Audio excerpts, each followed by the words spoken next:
حلیمی اختیار کر تو خداوند کا مقبول ہوگا۔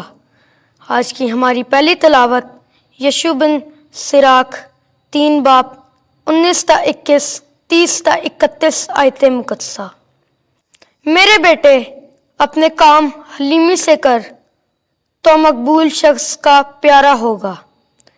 جتنا تو عظمت میں بڑھے اتنا ہی اپنے آپ کو فروتن کر تو خداوند کی خوشنودی تجھ کو حاصل ہوگی، کیونکہ خداوند کی قدرت عظیم ہے اور فروتنوں سے اس کی تمجید ہوتی ہے۔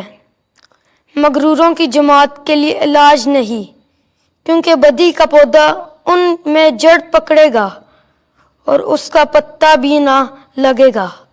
عقل مند آدمی کا دل تمثیل پر غور کرتا ہے، اور دانشمند کی خواہش ہوتی ہے کہ دھیان سے سنے۔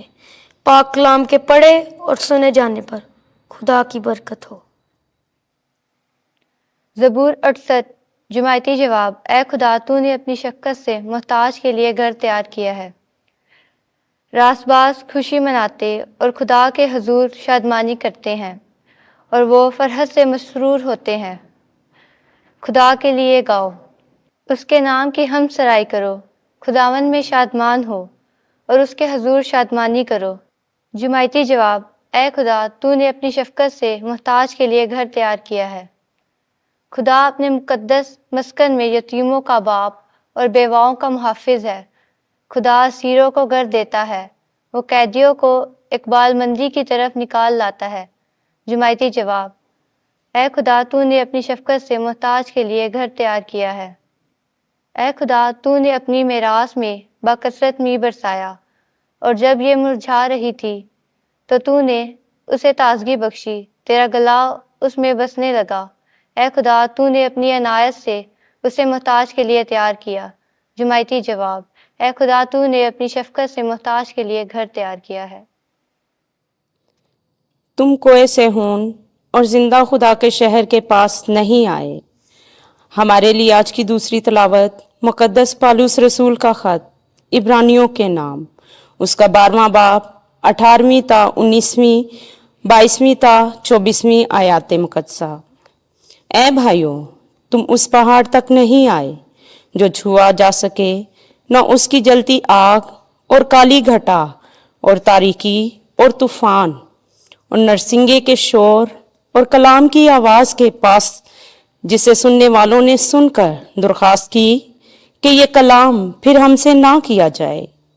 لیکن تم کوہ صہیون پر اور زندہ خدا کے شہر یعنی آسمانی یروشلم اور لاکھوں فرشتوں کی محفل اور ان پیلوٹوں کی جماعت میں جن کے نام آسمان پر لکھے ہوئے ہیں، اور اس خدا کے پاس جو سب کا منصف ہے، اور کامل کیے ہوئے راست بازوں کی روحوں کے پاس، اور عہد جدید کے درمیانی یسوع کے پاس آئے ہو۔ پاک کلام کے پڑھے اور سنے جانے پر خدا کی برکت ہو۔ شکر۔ خداوند آپ کے ساتھ ہو۔ انجیل مقدس لوکا کے مطابق اے خداوند تیری تمجید ہو۔ 14واں باب پہلی آیت پھر 7ویں سے 14ویں آیت تک۔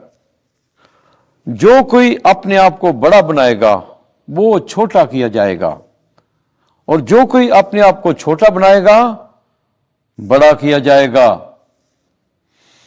ایک سبت کے دن ایسا ہوا کہ یسوع فریسیوں کے سرداروں میں سے کسی کے گھر روٹی کھانے گیا، اور وہ اس کی گھات میں رہے۔ پھر جب اس نے دیکھا کہ مہمان کیوں کر صدر جگہ پسند کرتے ہیں، تو اس نے ان کے لیے ایک تمثیل پیش کی اور ان سے کہا، جب تو شادی میں بلایا جائے تو صدر جگہ پر نہ بیٹھ، شاید کہ تجھ سے بھی کوئی زیادہ عزت دار بلایا گیا ہو، اور جس نے تجھے اور اسے دونوں کو بلایا ہے آ کر تجھ سے کہے کہ یہ جگہ اسے دے، اور تجھے شرمندہ ہو کر سب سے نیچے بیٹھنا پڑے، بلکہ جب تو بلایا جائے تو سب سے نیچی جگہ پر بیٹھ، تاکہ جب وہ جس نے تجھے بلایا ہے آئے